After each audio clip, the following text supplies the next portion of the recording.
Hi అండి అందరికీ. Videos అయితే కొంచెం లేట్ అవుతున్నాయని చెప్పాలి. మొన్న కొంచెం పని మీద ఊరెళ్ళున్నామనమాట. ఆ ఊర్లో ఉన్న 2 రోజులు అయితే వీడియోస్ పెట్టనేలేదు. అందుకని కావచ్చు 1 వీక్ డిఫరెన్స్ వస్తుంది. ఇది లాస్ట్ వీక్ ఫ్రైడే తీసిన వ్లాగ్ అనమాట. ఆ రోజైతే పౌర్ణమి వచ్చింది. చాలామంది అంటున్నారు కదండి రాహుకాలు దీపం పెడితే మంచిదని.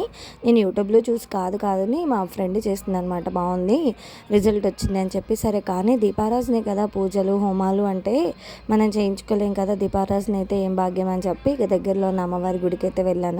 ఇక్కడ నేను ఒక్కదాన్నే అనుకున్నాను కానీ చూసారు కదా చాలామంది పట్టడానికి వచ్చారు. అయితే ఎవ్రీ ఫ్రైడే 10:30 తర్వాత వస్తుందంట రాహుకాలము.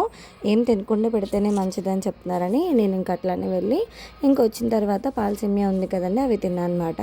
ఇక ఈరోజు నైట్ డిన్నర్కి ఏం తిన్నాను అంటే ఇదిగోండి ఇది అనమాట, చాక్లెట్ కేకు.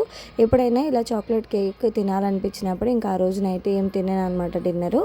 ఇంకా శుభ్రంగా 1-2 అయితే తినేస్తాను. అప్పుడే చాక్లెట్ కేక్ తినే సాటిస్ఫాక్షన్ వస్తుంది. ఆ రోజు పౌర్ణం కదండి, చందమామ అయితే బాగా వచ్చింది. నిండు చందమామను చూసి ఎవరైనా మంచి మొహం చూస్తే మంచి జరుగుతుంది అంటారు. మీరు నమ్ముతారో లేదో కామెంట్ చేయండి. నాకు ఎప్పటి నుంచో ఒక కోరిక అనమాట, మన మొబైల్ నుంచి చందమామ తీస్తే బాగా రావాలని చెప్పి. పాత మొబైల్ అయితే లైట్ వచ్చినట్టు వచ్చేది, ఈ మొబైల్ అయితే కొంచెం పర్లేదు.